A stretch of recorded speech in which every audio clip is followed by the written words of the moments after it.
한마디로 말하면 하나님의 신실하심이라고 그랬습니다.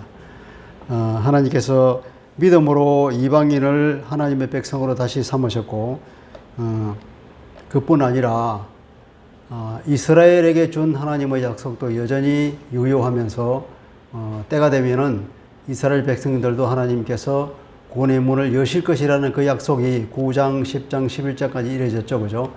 이 두 개를 합하면 결국은 하나님께서는 이방인에게든 하나님의 백성 선민이라고 했던 유대인들도 다 그 믿음으로 얻는 구원의 문을 다 여시고 하나님께서 은혜를 베풀어 주실 것이다 하는 그런 얘기입니다. 그러니까 하나님께서 자기가 당신이 하신 약속은 어떤 일이 있더라도 지키신다고 하는 하나님의 그 의로움, 그죠?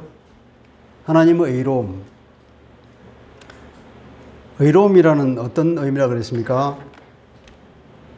의로움이라는 것은 상대방이 기대하는 바를 충족시켜 주는 것을 의로움이라고 그랬죠. 그죠? 하나님 헤세드의 사랑이라는 바는 그런 것입니다. 하나님은 우리에게도 그런 의로움을 요구하고 있다는 거죠. 하나님께서 우리에게 바라시는 것을 우리가 하기를 바라고, 우리가 바라는 것은 하나님께서는 틀림없이 이루어 주신 거죠. 그죠? 복음에 하나님의 의가 나타났다고 할 때 그 의는 바로 하나님 이런 의를 말하죠. 당신께서 약속하신 그 구원의 그 약속을 당신이 아들을 보내서 십자가에서 죽이기까지 하면서 기어이 이루시는 하나님의 그 신실하심, 그것이 하나님의 의란 말이에요. 그래서 복음에는 하나님의 의가 나타나있다 그렇게 말했죠. 그 하나님의 의로우심이 비록 이방인에게뿐 아니라 유대인에게도 때가 되면 반드시 구원해 주신다는 은혜가 11장까지 이루어졌어요. 그래서 바울이 무릎을 치면서 그렇게 얘기했죠. 하나님의 이 역사는 정말로 오묘하다. 우리가 도저히 하나님의 그 어떤 계획은 도저히 이해할 수 없고 따라갈 수 없고 하나님이 가르쳐 주시지 않으면 어떻게 우리가 알 수 있겠는가. 그렇게 얘기하면서 이제 12절로 들어갑니다. 12장부터는 우리가 그러면 어떻게 살아야 할 것인가. 물론 5장, 6장, 7장 이런 데서 우리가 어떻게 개인이 구체적으로 살아야 할 것인가. 우리는 이제 예수 안에서 예수님과 함께 십자가에서 죽었다 하고 우리가 세례를 받아서 죽음으로 예수 안에서 세례를 받고 예수님과 함께 십자가에 못 박혀 죽어버렸다는 거죠. 그죠? 그래서 이제는 우리가 의의 병기로 사용되어야 되고, 그러니까 하나님의 말씀을 따르면서 죄를 지으면서 어떤 그 죄의 정도를 타는 것이 아니라 이제는 하나님의 나라에 들어갔으니까 하나님의 그 은혜와 의의 통치 속에 들어가기 위해서는 어떻게 합니까? 우리가 하나님의 말씀대로 순종하면서 그렇게 산다 이거죠. 하나님의 나라에 하나님의 법에 순종하고 사는 것이 이제 그리스도인의 삶이거든요. 그런 삶이 이제 하나님과의 관계가 회복되었으니까 이제는 하나님과의 관계가 회복된 우리가 이제는 하나님과의 그 놀라운 관계 속에서 하나님과 나와의 사이에 이제 이거 없어졌던 관계가 다시 회복이 됐다. 아담과 하나님과의 사이에 누렸던 그 관계가 다시 회복되면서 이제 하나님이 우리에게 바라시는 것, 또 우리가 하나님께 바라시는 것, 이건 하나님이 반드시 우리에게 다 이루어 주신 거니까 이제는 이제 남은 것은 우리가 하나님이 우리에게 바라시는 말을 이루며 사는 것, 그것이 그리스도인의 삶인데 이걸 가치관의 기준으로 말한다 그러면 세상은 뭐냐면 세상 사람들에게 이 사람이 있잖아요. 이 관계가 이루어지면서 사람들은 세상이 자기에게 무엇을 원하는지, 세상 사람들은 나에게 무엇을 원하는가, 그것을 우리가 배우면 어릴 때부터 그것을 배우며 살잖아요. 이렇게 세상에서 살다 보면 지난번에 내가 그래 얘기했죠. 아마 공자가 말하기를 내가 30이면 섰다 그렇게 말했다. 누구든지 보통 보면 나이 30이면 자기 가치관이 확립되는 거예요. 주견이 선다 말이에요. 그게 무슨 말이냐면 세상을 이제 한 30년 좀 살다 보면 내가 어떻게 행동해야 될 것인가를 안다는 거예요. 세상에 나에게 무엇을 요구하고 내가 어떻게 살아야 할 것인가, 상대방이 내게 무엇을 요구하는지를 안다는 거죠. 그 기대에 맞춰서 사는 것이 뭐냐면은 이게 세상의 가치관을 따라가는 거예요. 가치관. 흔히 이걸 우리가 세계관이라고 하죠. 어떤 일이 있을 때 그걸 어떻게 해석하느냐 하는 눈. 이게 세상의 가치관에 따라서 세계관을 가지기 때문에 이런 일이 생겨요. 이제는 하나님 나라에 들어가서 이것이 이제 바뀐다는 거죠. 여기서 세상 사람들이 나에게 요구하는 그런 대로 사는 것이 아니라 하나님이 나에게 무엇을 요구하는지, 우리 주님께서는 내가 어떻게 살기를 더 바라시는가, 그걸 우리가 더 생각하면서 사는 그 새로운 삶으로 바뀐다는 거죠. 이것이 뭐냐면 12절에서 말하고 있는 겁니다. 이제 너희를 권하느니 그러면 너희 몸을 하나님이 기뻐하시는 거룩한 산 제물로 따르라. 이것이 너희가 드릴 합당한 예배다. 너무 당연한 예배다. 지금까지 내가 논리적으로 이렇게 쭉 얘기해 왔는데 이 얘기를 듣고 나면 그렇게 하는 것이 너무나 당연한 건 아닌가? 이거죠. 그것이야말로 너무나 당연한 예배. 우리가 이제는 그리스도 안에서 죽었잖아요. 그리스도 안에 죽고 이제는 하나님 앞에서 의의 병기로서 사용되고 우리가 거룩한 삶을 살아가는 이 그리스도인의 삶은 이제는 우리가 이걸 구약의 제사에 비유한다 그러면 이거는 마치 우리가 산 제물이다. 살아있는 제물이다.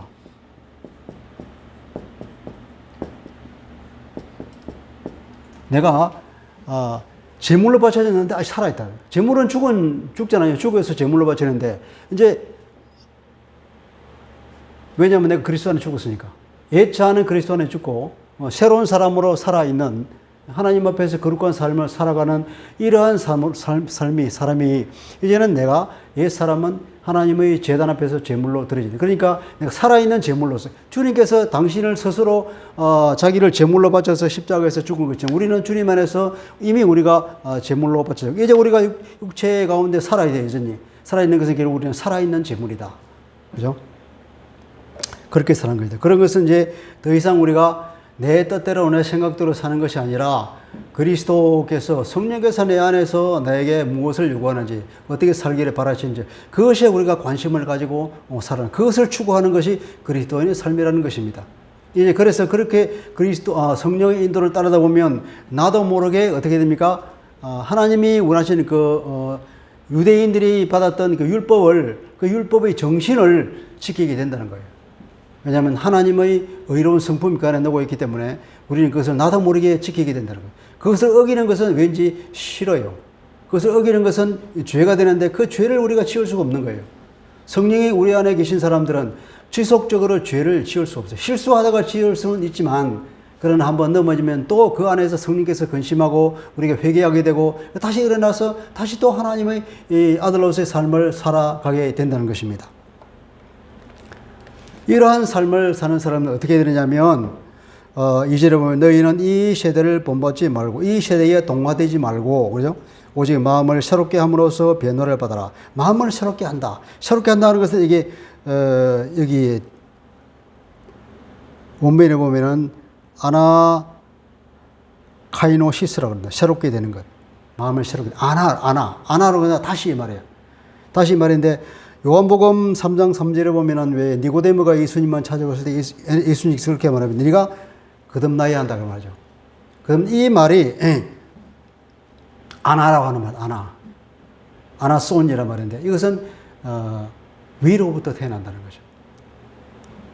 이게 새롭게 난 것. 그러니까 예수님이 니고데모에게 말했던 위로부터 새로 나야 한다. 그러니까 성령으로 거듭나야 한다는 것. 다시 한번 태어난다는 것. 이런 말하고 연결시킬 수가 있겠습니다. 그렇게 우리가 새롭게 태어남으로 인해서 우리가 마음으로 변화를 받는 거예요. 마음이 변화를 받아서 그렇게 변화를 받으면 어떻게 됩니까? 하나님의 뜻을 분별할 수 있게 된다는 겁니다. 하나님의 뜻을 분별할 수 있기 위하여서 너희는 마음의 변화를 받아라 이 말이에요. 마음이 새로워져야 한다는 거예요. 새 사람이 되어야 한다는 거예요. 이러한 마음 깊은 곳으로부터 새로움을 입지 않으면 이런 삶을 살아갈 수가 없겠죠. 그죠? 이런 것은 바로 1장 21절, 28절 한번 누가 읽어볼까요? 1장 28절 하나님을 모를 때에 하나님을 모르는 그 이방 사람들이 하나님께서 그들을 어떻게 내버려 두시는가 그 마음이 어떤 마음이었는가 하는 거죠. 로마서 1장 2장에 보면은 하나님을 떠난 사람들이 어떻게 살아가는지 나와 있죠. 그죠? 얼마나 참담한 가운데 얼마나 그 소망 없는 가운데 살고 있는가를 얘기하면서 우리는 구원받지 않으면 안 된다 하고 바울이 역설했지 않습니까? 1장 28절 시작. 또한 그들이 마음에 하나님 두기를 싫어하며 하나님께서 그들을 그 상실한 마음대로 내버려 두사 합당하지 못한 일을 하게 하셨느니라. 네, 그 상실한 마음들을 내버려 뒀다. 그러니까 허무한 마음으로 그 타락한 마음 그대로 하나님께서 그냥 방치해버린 거예요. 유기했다는 거죠. 그 상실한 마음을 그 유기해버렸는데 이제는 어떻게 됩니까? 그 상실한 마음이 변화를 받는 거예요. 예수 그리스도로 인해서 변화를 받아서 이제는 성령으로 새 사람이 되는 것입니다. 그렇게 됐을 때 이제는 우리가 이런 삶을 살 수 있게 된다는 것입니다. 그러면 우리가 선하시고 하나님께서 하나님께서 기뻐하시는 그 선하신 그리고 그 온전하신 뜻이 무엇인지 우리는 성령 안에서 분별할 수 있게 되고 그러면 그 분별된 삶을 살아갈 수 있는 거죠. 이런 상실한 마음에 있는 사람들은 하나님의 뜻을 분별하지 못하죠. 그러니까 어떻게 살아가야 할지 모르기 때문에 그런 삶과 그런 죄 가운데 빠질 수밖에 없다는 거죠. 어쨌든 우리는 이런 그리스도가 우리 안에 흔들리지 않는 기준으로 와 있기 때문에 성령 안에서는 이런 변화를 받고 이런 기준에 따라서 하나님의 뜻을 분별하고 그래서 그런 삶을 살 수 있게 된 것입니다. 보면 이제 변화를 받아 하나님의 뜻이 무엇인지 분별하도록 하라. 이 원문에는 하나님의 그 뜻을 분별할 수 있도록 하기 위하여서 너희들이 변화를 받아라. 변화를 받아야만이 이런 뜻을 분별할 수 있다는 가장 중요한 것은 핵심은 여기서 마음의 변화인 겁니다. 세상에 동료되는 것, 세상에 동화되는 것이 아니라 마음의 변화를 받는 것. 이스라엘 사람들이 애굽 사람의 풍습을 따르는 것도 아니고 가난한 사람들이 풍습을 따르는 것이 아니라 오직 하나님께서 말씀하신 그 기준에 따라서 살아라고 하나님께서 누누이 강조하셨듯이 바로 이러한 마음의 새롭게 변화를 받음으로 인하여서 우리가 새로운 삶을 살게 되는 것. 그런 것들을 너희가 그것을 분별할 수 있도록 하기 위해서는 어떻게 마음이 이렇게 변화를 받아야 된다. 이제 3절부터는 이제 또 새로운 이제 이것은 어떻게 보냐면 그리스도인으로서 우리가 어떻게 살아야 할 것인가에 대한 대전제고 하나의 큰 원리라고 말할 수 있겠죠, 그죠? 이제 그 구체적으로 그러면 이제 구체적으로 우리 공동체 가운데서 어떻게 살아야 할 것인가에 대해서 말씀을 하고 있죠. 3절부터 한번 읽어봅시다. 3절부터 시작. 주신 은혜로 말미암아 너희 각 사람에게 말하노니 마땅히 생각할 그 이상의 생각을 품지 말고 오직 하나님께서 각 사람에게 나누어 주신 믿음의 분량대로 지혜롭게 생각하라. 우리가 한 몸에 많은 지체를 가졌으나 모든 지체가 같은 기능을 가진 것이 아니니 이와 같이 우리 많은 사람이 그리스도 안에서 한 몸이 되어 서로 지체가 되었느니라.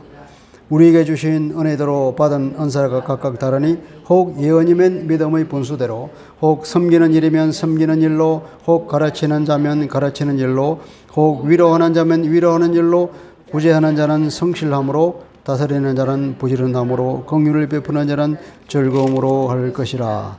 자, 여기까지. 이것은 이제 먼저 개인적인 어떤 권면은 어떻게 보면은 5장, 6장, 7장에서 바울이 이제 해법을 준 것이에요. 이제는 여기서 그 개인적인 권면보다는 공동체적 관심. 그리스도인들은 절대로 개인적으로 사는 것이 아니라는 거예요. 독불장군은 없습니다. 항상 우리는 공동체를 이루어서 하나님의 자녀가 여러 지체들이 합하여서 주님의 한 몸을 이루어서 산다고 하는 그런 개념이 분명히 있어야 돼요. 그 가장 기본적인 단위가 뭘까요? 가정교회라 그러죠. 가정이 한 기본적인 단어고 그 가정들이 모여서 교회를 이루고 그죠. 그 교회들이 뭉쳐져서 사회를 만들었는데 이 교회가 다 뭉칠 때 그것이 뭘 이루냐면 주님의 몸을 이룬다 그러잖아요. 그래서 일반적으로 우리가 신앙 고백할 때 교회를 말하죠, 그죠?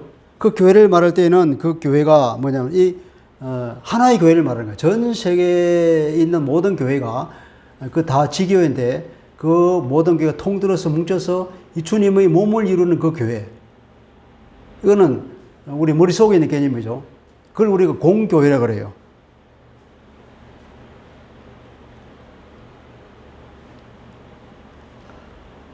거룩한 공예화는 거죠. 거룩한 공예와 성도로 서로 교통을.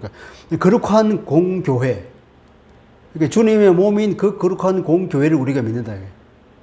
지금 우리가 있는 이게 누리사랑교회, 뭐 사랑의 교회, 온누리교회 이런 것들은 무슨 교회냐면 그건 하나의 지교회예요.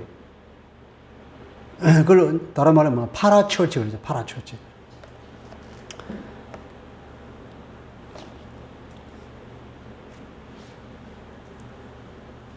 그런 이제 우리가 공동체로서의 교회를 섬기는데 여기서 어떻게 살아야 하냐면은 그 기본 마음의 가짐이 3절에 보면은 내게 주신 은혜로 말미암아 사도 바울이 내게 주신 은혜를 그러면 자기의 사도의 직분을 말합니다. 자기 이방인들을 위한 사도로 세워진 그것을 하나님의 은혜로 이렇게 완곡해서 표현을 잘 하는데 내게 주신 은혜로 말미암아 너희 각 사람에게 말한다는 것은 내가 사도의 권위로 너희에게 내가 말한다 이 말이에요.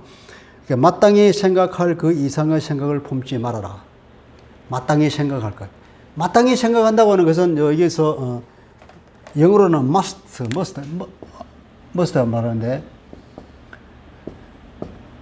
이게 이 헬라로 데이라고 하는 말입니다. 데이는 이게 신적인 어떤 거라고 하죠. 신적 의무, 신적 뭐 이런 일단 하나님께서 명령하는 거예요. 그러니까 마땅히 하나님께서 우리에게 주신 어떤 것 이상으로 생각하지 말라는 거예요. 그렇게 하지 말고 오직 하나님께서 각 사람에게 나누어 주신 믿음의 분량대로 지혜롭게 생각하라. 참 이게 우리가 이해하기 참 힘든 워딩이에요. 그러니까 이게 도대체 무슨 말인가? 하나님께서 각 사람에게 나누어 주신 믿음의 분량. 믿음의 분량인데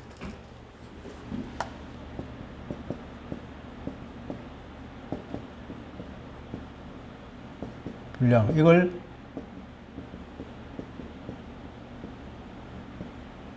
헬라어로 메트론이라고 합니다. 메트론에서 아마 영어에 미터가 나온지는 모르겠어요. 미터가 뭐죠?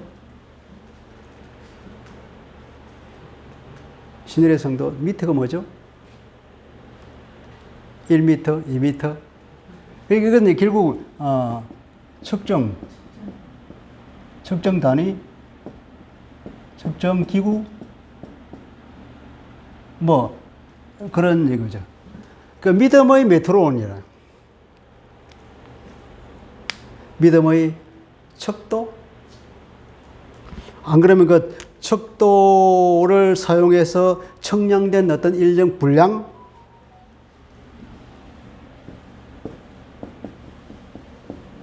측정 도구냐, 아니면 측정 분량이냐. 이거 두 가지 의미가 다 가질 수 있어요.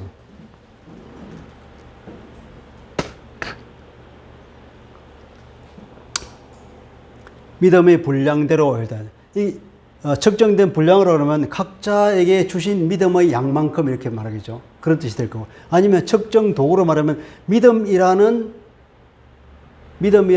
그 기준이죠. 기준. 이건 기준이 되겠죠. 그러면 이게. 이때는 믿음의 분량, 믿음의 메트론, 믿음이라는 기준 이런 뜻이죠. 어떻게 해석하는 게 더 우리가 이해하기 좋을까요?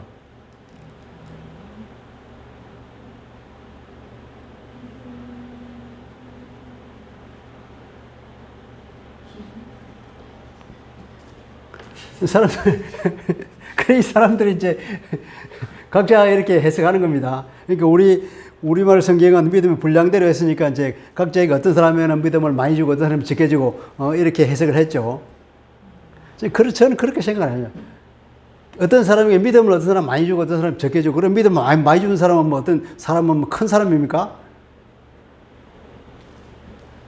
하나님께서 우리 각자에게 다 믿음을 줬잖아요. 믿음을. 구원 얻는 믿음을 줬는데 우리가 무엇을 믿습니까? 믿음이라는 내용이 있잖아요. 그 믿음이라는 내용이 우리가 믿음을 가져서 구원을 얻었어. 그리고 구원 얻는 그 믿음에 의하면 그 기준에 의하면 우리가 하나님을 볼 때에 내가 하나님 앞에 내세웠겠습니까? 모든 것이 하나님께서 주신 은혜잖아요. 선물이지 않습니까? 그래서 우리는 이 믿음을 통하여서 하나님과의 나 사이에 이런 관계가 회복되어 있죠. 이게 믿음이지, 믿음. 하나님과의 관계가 회복된 사람들은 이웃과의 관계도 회복이 됩니다. 자인과의 관계도 회복됩니다. 이게 모든 것이 믿음으로 이루어진단 말이에요. 그러니까 하나님과의 관계가 믿음으로 구원을 얻은 하나님과의 관계가 회복됐다라면 이웃에 대해서도 마찬가지로 내가 그 믿음에 근거하여서 이웃을 보게 된다는 거예요. 그럼 이웃에 대해서 내가 어떻게 봅니까? 그러면 이웃을 나보다 못한 사람으로 그렇게 볼 수 있습니까? 있을 수 없는 거예요. 하나님의 형상을 따라서 하나님의 형상이 회복된 사람으로서 볼 때는 이 사람도 하나님의 거룩한 형상을 가진 존엄한 존재로 보이는 거죠. 그래서 인간에게 평등이라는 말이 나오지 않습니까? 이게 뭐냐? 다 여기서 나온 말이잖아요. 그러니까 그런 믿음이라는 어떤 기준으로, 그죠? 나 자신을 생각하고 믿음이라는 기준으로 다른 사람들을 생각하면서 어떻습니까? 그러니까 내가 마땅히 생각할 그 이상을 생각하지 마라. 주제넘는 생각을 하지 말아라. 교만한 생각을 하지 마라. 너는 남보다 낫다는 그런 생각으로 교만한 생각을 하지 말아라. 믿음이라는 눈으로 기준으로 세상을 보고 사람을 보고 너 자신도 바라보라. 그러면 너는 어떻게 하냐? 겸손할 수밖에 없다는 것입니다. 과대평가하지 말라는 것입니다. 스스로를 과대평가하지 말고 그렇게 해서 어떻게 제대로 생각하라는 겁니다. 여기 보면 지혜롭게 생각하라 그랬죠. 원래는 지혜롭게 생각하라는 말이 없어요. 무슨 말이냐면은 지혜롭게 생각하는 것이 아니라 영어로 말하자면은 예컨대 so as 이렇게 돼. to have sound judgment. 그러니까 뭘 가지냐면은 이게 건전한 판단을 할 수 있도록.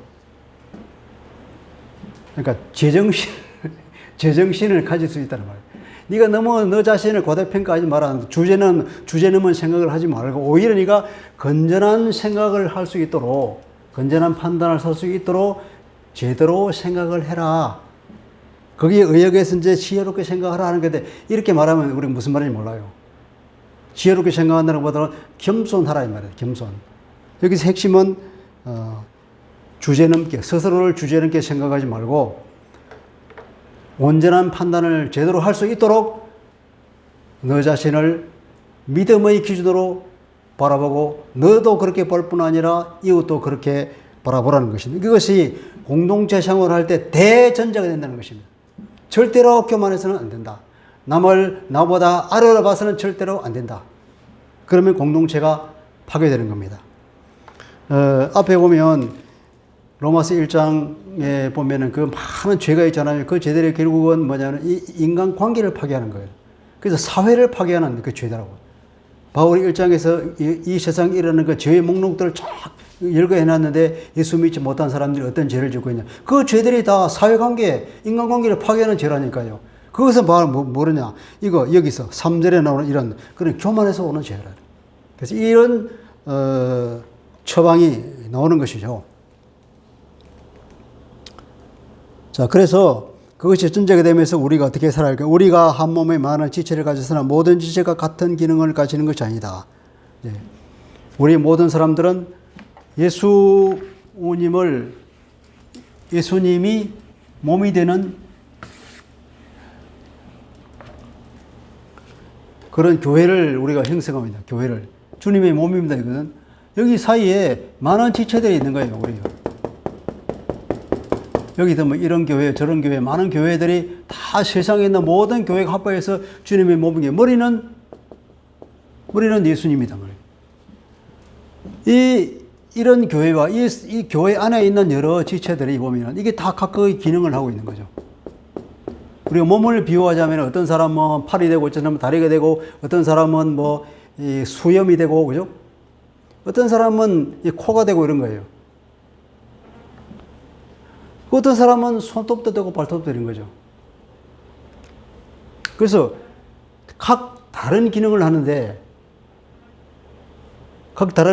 근데 손이 있다가 너 귀는 왜 그 모양이냐 그렇게 말할 수가 없고 귀가 있다가 발톱을 보고 너 왜 발톱이 그 모양이 할 수 없는 거예요.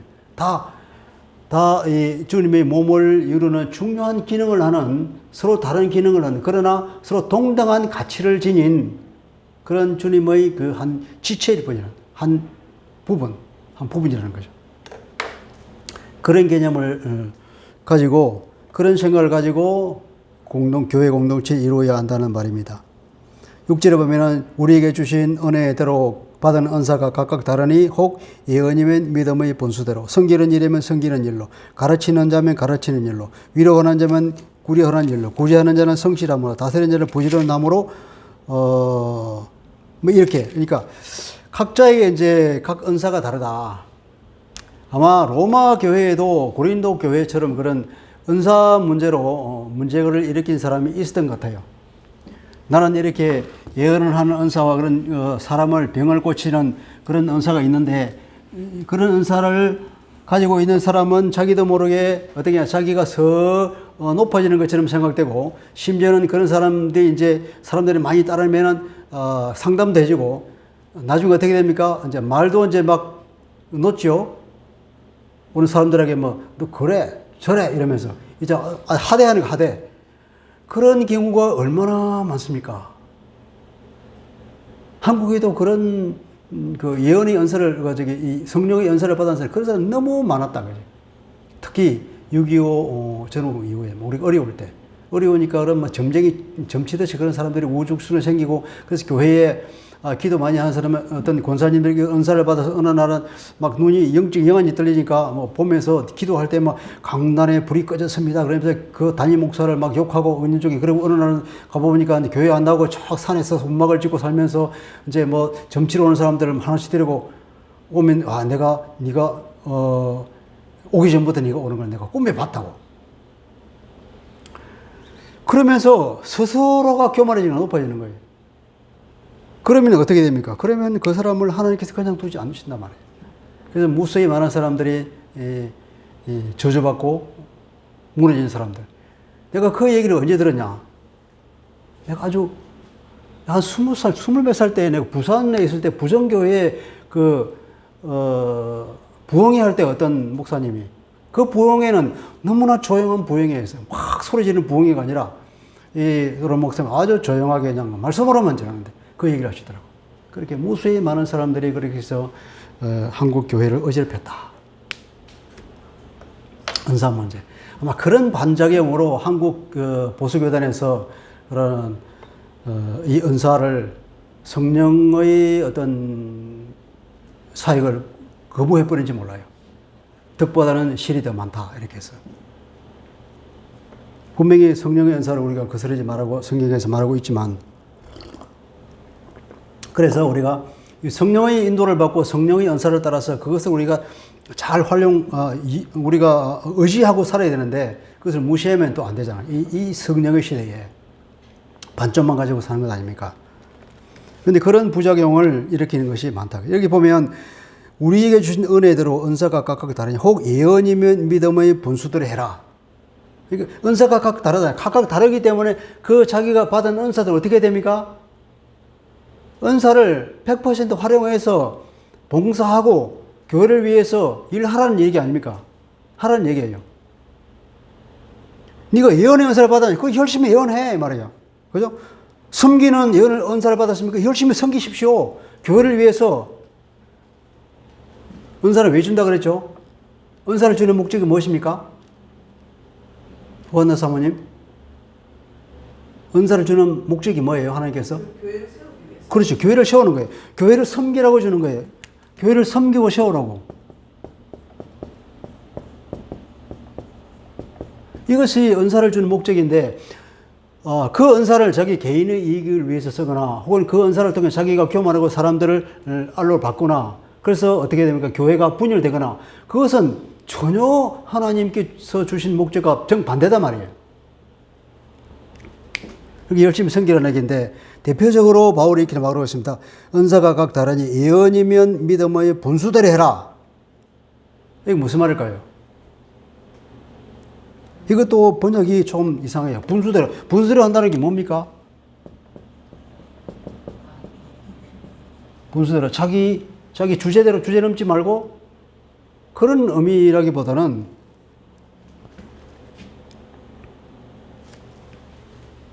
여기도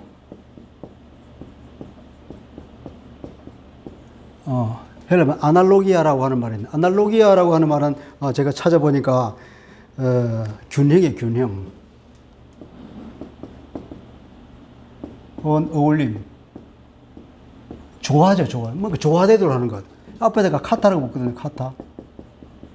이거는 어코딩 투인데, 균형을 따라서 어울리도록. 여기, 뭐에 어울리냐, 믿음이네, 믿음. 그리고 우리는 믿음의 내용이죠.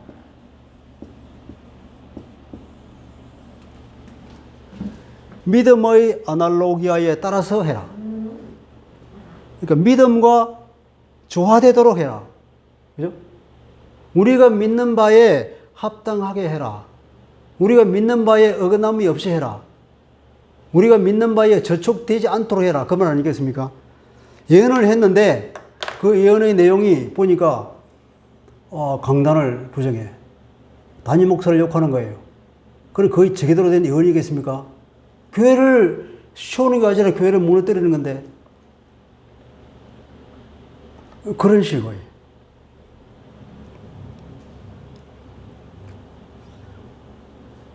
그러니까 이 예언은 참 정말 파워풀한 기능이면서도 또 한번 엄청난 이 부작용을 가져오게 돼 정말로 조심해야 된다. 그래서 고린도전서에 보면은 14장 29절에 보면 분별을 해라 그러죠. 어떤 사람이 예언하면은 몇 사람은 분별하라. 그것이 제대로 된 예언인지 아닌지 분별하라. 어떻게 분별합니까? 믿음의 균형에 어울리는가? 카타 아날로기아라 되는가? 믿음이라는 그 기준에 합한가? 내용에 맞는가? 우리가 믿는 바에 어긋나면 그것은 예언이 아닌 거예요. 그 예언은 어떻게 됩니까? 예언을 할 때에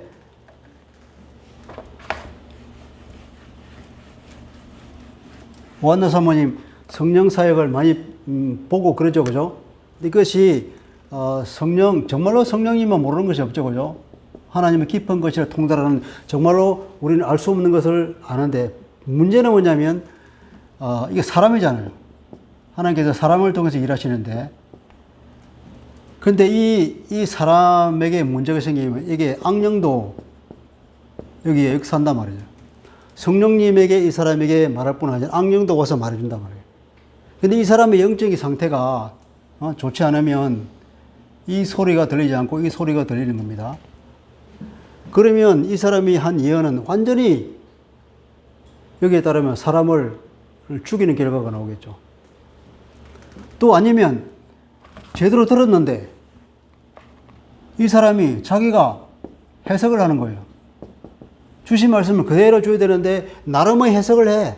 그래가지고 나올 때는 뭔가 이게 예컨대 이게 100% 하나님 말씀입니다. 이게 한 80%쯤 되고 20%가 자기 생각이 들어가. 그러면 이것은 왜곡되는 거 아닙니까? 모든 것이 다 비슷한데 끝이 살짝 달라. 그걸 사이비라고 그러죠. 다 같은데 끝이 아니다. 그럼 이건 어떻게 하면 이것도 전체가 그냥 사이비가 되는 거예요. 이게 무서운 겁니다. 그래서 고린도전서 14장 29절 한번 찾아봅시다.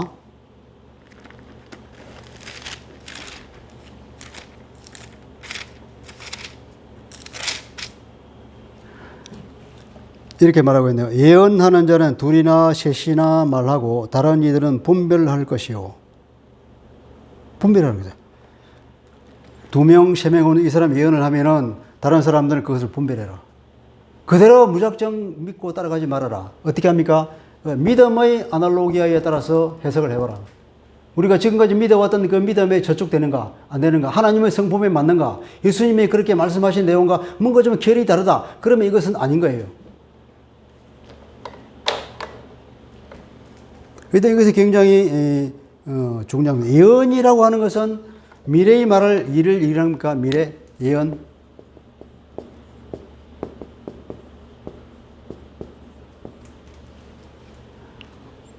요한복음에다 보면 성령께서 하시는 일 중에 예언이죠. 장래일을 말한다는 말이 있죠. 그죠? 근데 장래일을 말한다 그 소리가 반드시 예언이라고 그러냐. 미래의 어떤 일을, 앞으로 내게 일어날 어떤 일, 내가 지금 하고 있는 일이 미래에 어떻게 될 것인가. 이런 것을 우리가 관심이 많잖아요. 근데 그런 것을 예언이라고 안 한다. 장래일이라고 하는 것은 예수님께서 이루신 그 구원의 십자가 사건들이 향내에 어떤 의미를 가지게 될 것인지 그런 것을 예언이라고 합니다. 또 보면 우리가 지금 예언의 연사라 말할 때는 현재의 상황, 현재의 상황이 무슨 의미를 가지고 있나요? 어떤 사람이 어떤 사건을 당해서 어떤 고통이 있다, 어떤 좋은 일이 있다, 어떤 상황이나 어떤 일이 있어요. 그 상황이 이것이 그 의미가 무엇인가? 어떻게 우리가 해석해야 될 것인가? 이것이 무슨 의미인가? 그것에 대해서 하나님께서 말씀해 주는 것이 예언이라고 보면 되는 것이죠.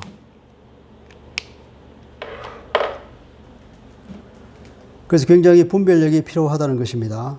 그러니까 믿음에 어울리게, 믿음에 일치하게, 믿음에 합당하게 예언을 하라. 그리고 그렇게 하는지 안 하는지를 주변 사람들은 잘 분별을 하라 이 말입니다.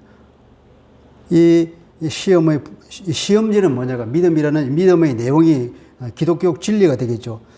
그래서 요한 1서 4장 1절에 보면 영분별하라고 그랬죠.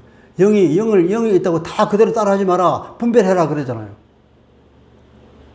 그것이 성령의 일인지 악령의 일인지 잘 분별하라고 그래요.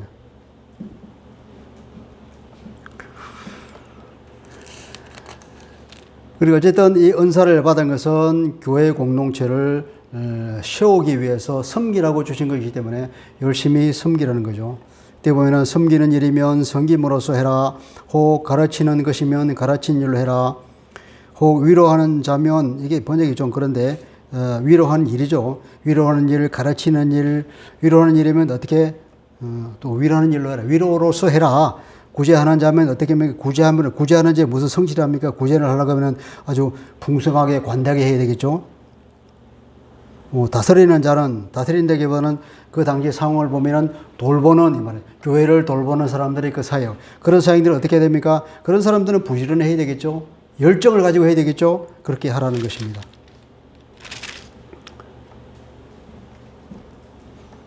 자, 그 다음에 이제 사랑에 대해서 나옵니다. 9절부터 한번 같이 읽어봅시다. 시작. 사랑에는 거짓이 없나니 악을 미워하고 선에 속하라. 형제를 사랑하여 서로 우애하고 존경하기를 서로 먼저 하며 부지런하여 게으르지 말고 열심을 품고 주를 섬기라. 소망 중에 즐거워하며 환난 중에 참으며 기도에 항상 힘쓰며 성도들이 쓸 것을 공급하며 손 대접하기를 힘쓰라. 너희를 박해하는 자를 축복하고 저주하지 말아라. 즐거워하는 자들과 함께 즐거워하고 우는 자들과 함께 울어라. 서로 마음을 같이 하며 높은 데에 마음을 두지 말고 도리어 낮은 데 처하며 스스로 지혜 있는 체 하지 말아라. 아멘. 오늘은 여기까지만 하죠. 자, 그러면 이 구체적으로 사랑이라고 하는 것이 어떤 모습으로 나타나냐 할 것인가에 대해서 이제 바울이 권고를 하고 있는 것이라고 생각됩니다. 자, 사랑에는 거짓이 없다. 거짓이 없다는 것은 사랑은 숨기는 것이 없다. 혹은 이게 무슨 말일까요? 이게 위선이 아니다 이 말이에요. 사랑에는 위선적인 것, 거만한 것, 그것이 아니라는 거죠. 그리고 악을 미워하고 선에 속하. 사랑을 한다고 하는 것은 전체적으로 보면은 어찌든지 이 선에 속아야 되는 거예요.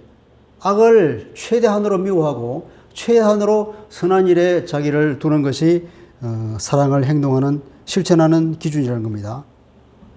그래서 요한 1서도 보면 3장 18절에도 너의 행함과 진실함을 알아. 이웃을 사랑한다고 그러는데 말로만 입으로만 하지 말고 행함으로 해라. 그러니까 진실함으로 해라. 이렇게 권고하고 있지 않습니까? 그런 것과 비슷한 거죠. 그리고 이제 여기부터는 쭉 이제 열거하고 있습니다. 열거하고 있는 내용들이 이제 10절부터 형제를 사랑하여 우애하고 존경하기를 서로 먼저 하고 부지런하고 게으르지 말고 열심을 품고 주를 섬기고 소망 중에 즐거워하고 이게 우리말로 하면은 좀 이게 뭐 좀 다른 것 같은데 이 원문을 통해서 보면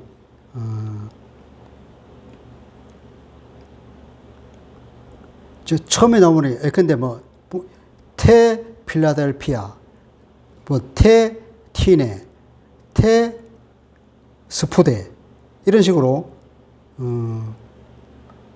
일종의 운율 비슷한 게 있어요. 그러니까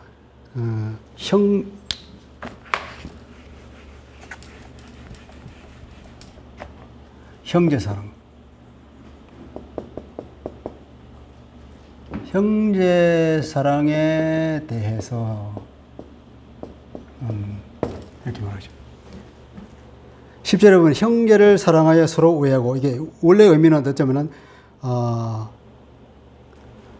서로에 대해서 이 형제의 사랑에 대하여 말할 것 같으면 아주 서로 다정하게 행하십시오, 이 말이에요. 이 나오는 게 형제 사랑에 대하여 이렇게 나옵니다. 그 다음에 나오는 게 보면은 또 존경함에 있어서 존경함에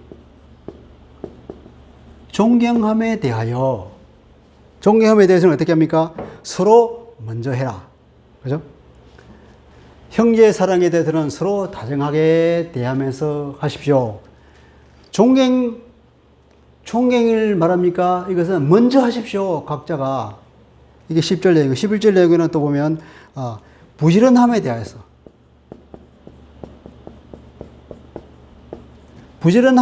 말하자면 그것은 게으르지 말아야 됩니다. 또 10절이고 11절은 또 성령에 대하여는 어떻게 됩니까? 성령에 대해서는 이거는 불타오르라. 열정을 내라. 뜨겁게 불타오르라. 여러분, 성령에 대해서 말합니까? 그건 불타오르십시오. 또 주님에 대해서는 섬기십시오. 종이 되십시오. 종으로 섬기란 말이에요.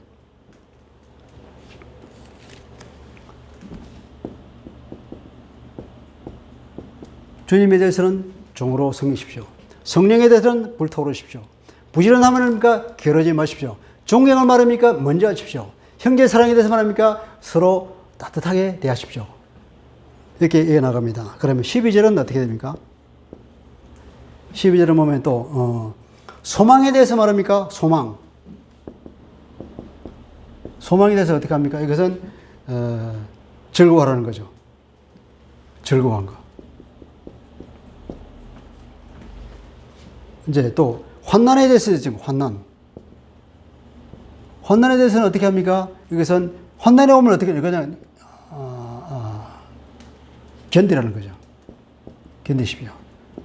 기도에 대해서 어떻게 합니까? 기도는 끈질기게 하십시오.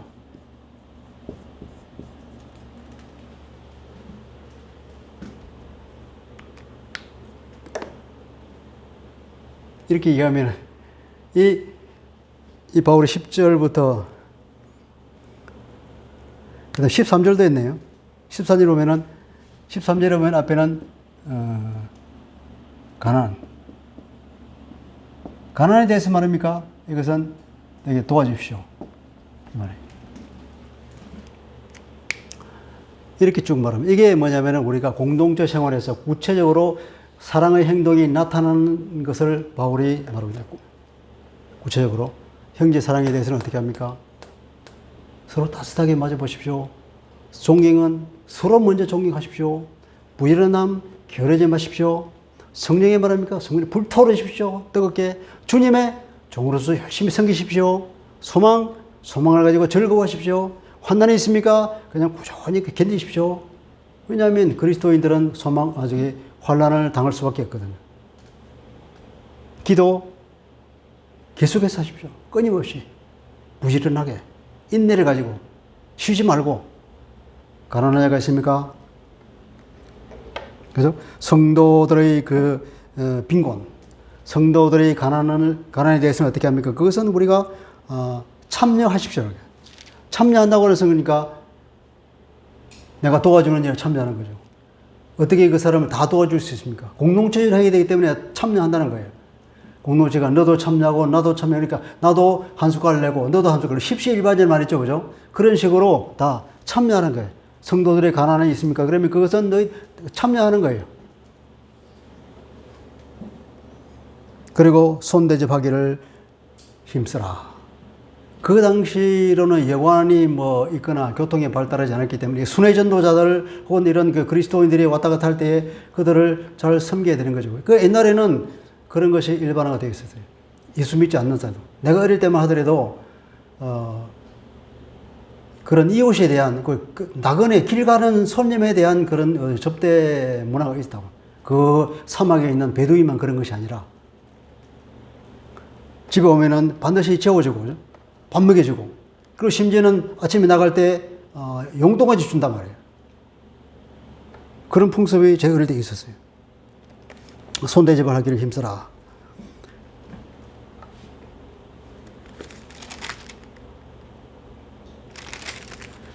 그리고 너희를 박해하는 자를 축복하고, 이것은 어떻게 보면 다음 17절과 연결되는 것이기 때문에 빼버리고요. 15절에 보면 즐거워하는 자들과 즐거워하고 함께 우는 자들과 함께 울어라. 이것은 공동체 전체적인 면에서 어떻게 합니까? 형제 자매와 그 공동체의 구성원과 나를 동일시하는 거죠. 나의 형제 자매를 생각하고 그런 생각이 있을 때에 그 공동체에 속한 지체들의 아픔에 내가 함께 아픔을 느끼게 되는 것이고 그들의 기쁨에 나도 기뻐하게 되지 않겠습니까? 그죠? 우리 형제의 우리 누나가 암에 걸렸다. 그럼 내 마음이 아프잖아요. 또 우리 조카가 좋은 일을 당했다. 그럼 내가 축하하고 내가 자신이 기쁘잖아요. 그런 것처럼 우리 교회 공동체에 한 지체가 나쁜 일을 당하면 함께 울고 좋은 일이 있으면 함께 웃고 그런 공동체적 정신을 가져서 16절에 보면 서로 마음을 같이 하라. 서로 마음을 같이 하는 서로에게 대해서 같은 것을 생각하라 이 말입니다. 서로가 서로에 대해서 똑같다고 생각하는 거예요. 그러니까 서로가 다 동등한 사람이라 생각하는 거죠. 너는 높은 사람이고 나는 낮은 사람이고 그런 게 아니고 나는 낮은 사람이고 당신은 높은 사람 이것도 아니고 항상 동등한 거예요. 너도 나와 다 각각을 동일한 것으로 똑같은 것으로 보는 거예요. 그렇게 함으로써 우리는 스스로를 높은 것으로 생각하지 말라는 거. 자기를 높이지 말고 여기도 말하자면 이 교만이라고 하는 것은 참 계속 말하고 있죠. 그죠? 도리어 낮은 데에 처해라. 예수님도 세리와 죄인들을 만나고 그들을 사귀고 그들에게 말씀을 전하고 있잖아요. 왜냐하면 주님께서 말씀하시기를 나는 건강한 사람에게 무슨 의원이 필요하냐. 병든 사람에게 의원이 필요한 거지. 그렇게 말씀하셨을 때 우리가 그런 사람들에게 찾아가서 함께 친구가 되어줄 때에 그것이 진정한 공동체로 살아나는 것 아니겠습니까? 그리고 스스로 지혜 있는 채 스스로를 그렇게 과대평가하지 말아라. 그것이 교회 공동체가 건전한 공동체로 세워지는데 중요한 핵심이다 하는 것이 우리 이제 교회 공동체에 대해서 얘기하고 있습니다. 개인의 삶에 우리가 그리스도인은 어떻게 살아야 할 것인가는 이미 앞에 말했고 이제는 교회 공동체를 위해서 12장에 와서 전체적으로 우리가 어떻게 살아야 할 것인가는 1절, 2절에서 말하고 3절부터는 이제 어떻게 우리가 교회 공동체를 이루며 살 것인가 하는 것을 말했습니다. 그것은 바로 결국 사랑을 구체적으로 어떻게 실천할 것인가 하는 문제였죠. 기도하죠.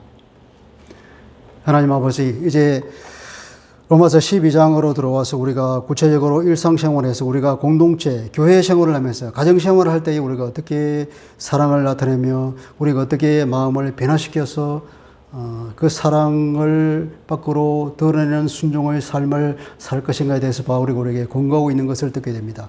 주님, 우리가 정말 우리 마음을 새롭게 해서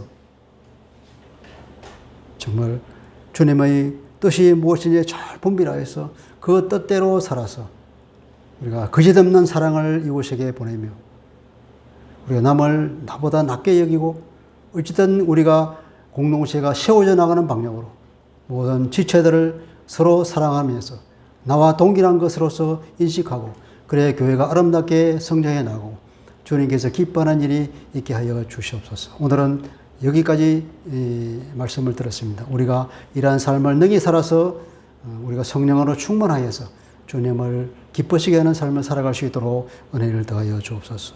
주 예수님 이름으로 기도합니다. 아멘.